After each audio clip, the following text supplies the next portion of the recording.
రాష్ట్రంలో ఆగస్టు 15లోగా రైతు రుణమాఫీ చేసి తీరుతామన్నారు ముఖ్యమంత్రి రేవంత్ రెడ్డి. రైతులపై 30,000 కోట్ల వరకు రుణం ఉందని అంచనా వేస్తున్నామన్నారు. రైతులు బ్యాంకుల నుంచి తీసుకున్న రుణాలకు ప్రభుత్వమే పూచీకత్తుగా ఇచ్చి విడతల వారీగా చెల్లిస్తుందని వివరించారు సీఎం. కేసీఆర్ మంచి సలహాలు ఇస్తానంటే ఇంటికెళ్లి ఆయనను కలుస్తానని చెప్పారు. రుణమాఫీ చేసేందుకు ప్రయత్నం చేస్తామంటే టైం ఇవ్వకుంటే ఎలా అని ప్రశ్నించారు.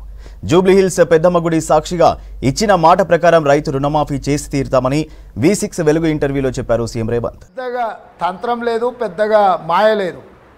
రైతుల మీద ఉన్న లోన్లు ఏవైతే బ్యాంకులు ఇచ్చిండ్రో ఆ బ్యాంకులకు ప్రభుత్వమే పూచీకత్తిచ్చి ప్రభుత్వం విడతల వారిగా బ్యాంకులకు చెల్లించి రైతులను ఒకటే రోజు అందరికీ విముక్తి కలిగిస్తాము.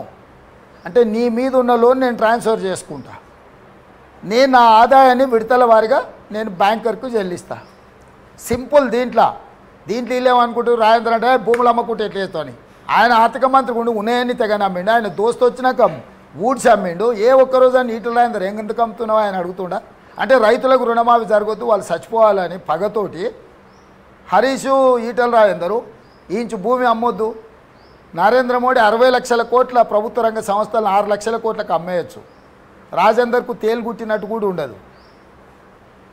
హరీష్ కేటీఆర్ ఎలక్షన్ల ముందల ఔటర్ రింగ్ రోడ్డును అమ్ముకున్నారు. కొన్ని లక్షల కోట్ల విలువైన ఔటర్ రింగ్ రోడ్డును 7,000 కోట్లకు తెగ నమ్ముకొని పోయారు. సో ఆ రోజు ఎప్పుడు రాజేందర్ గారికి ఇవేవి గుర్తురాలే. 70 లక్షల మంది రైతులకు 30,000 కోట్ల రుణమాఫీ చేయడానికి నేను ప్రయత్నం చేస్తుంటే అరే ఆయన మొన్ననే వచ్చిండా కొంచెం సమయం ఏంటి చేస్తాడు కదా అనాల్సింది. పోయి నువ్వు ఏది అమ్మడానికి లేదు, ఏది చేయడానికి లేదు. అంటే వీళ్ళ అసూయనా, ద్వేషమా, లేకపోతే రైతుల పట్ల పగనా, అసలు వాళ్ళ ఉద్దేశం ఏందో నాకు అర్థం కావడం లేదు. వీళ్ళందరి భాష భావము ఒకే తీరుగుంది. శశి గారు మీరు చూడండి, ఇప్పుడు ఈటల రాజేందర్ మాట్లాడినా, హరీష్ రావు మాట్లాడినా, కేటీఆర్ మాట్లాడినా, కిషన్ రెడ్డి కేసీఆర్ మాట్లాడినా అందరూ జిరాక్స్ తీసుకొని కొంచెం అటు ఇటుగా భాష వేరైనా భావం అంతా ఒకటే ఉంది, కూడబలుకొని మాట్లాడుతున్నట్టు ఉంది. సో నేను మళ్ళీ చెప్తున్నా, విస్పష్టంగా చెప్తున్నా, ఇది జూబ్లీహిల్స్, ఈయనే పెద్దమ్మ గుడి ఉంటుంది.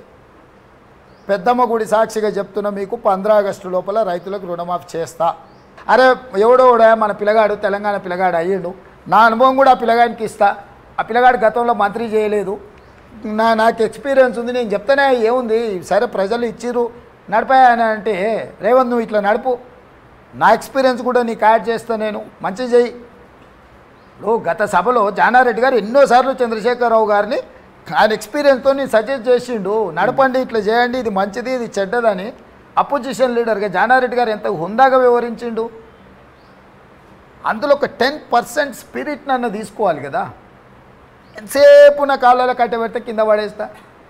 నేను ఇప్పుడు కూడా చెప్తున్నా, ఆయనకున్న ఎక్స్పీరియన్స్ని తెలంగాణ కోసం వాడితే నేను స్వాగతిస్తున్నా. ఓకే, ఆయన నిజంగా ఒక బాధ్యత కలిగిన ప్రతిపక్ష నాయకుడిగా సూచనలు ఇస్తే ఆయన దగ్గరికి వెళ్ళి సూచన తీసుకోవడానికి కూడా నాకు అభ్యంతరం లేదు. నాకు అట్లాంటి బేసజాలు లేవు. నేను చాలామంది దగ్గర పర్సనల్గా పోయి కలిసి వచ్చిన, మీరు కూడా చూస్తున్నారు కదా, నాకేముంటుంది.